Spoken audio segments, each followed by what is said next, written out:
নমস্কার, লাভ সেশনে আপনাদের সবাইকে স্বাগত। আজকে নিয়ে চলে এসেছি আরও একটা নতুন রেসিপি।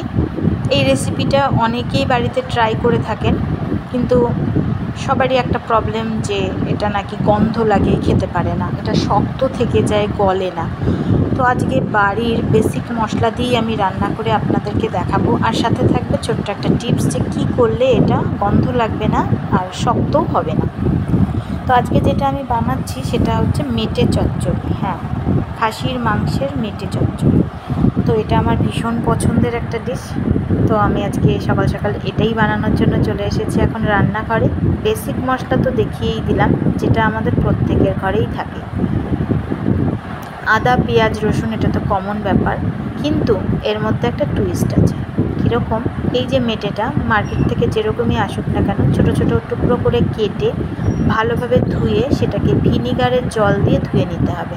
তাহলে এর যে একটা উদ্ভট গন্ধ, যারা সহ্য করতে পারে না, সেই গন্ধটা থাকবে না।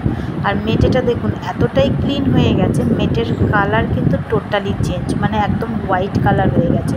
এর ভেতরে যা নোংরা ছিল সব বেরিয়ে গেছে।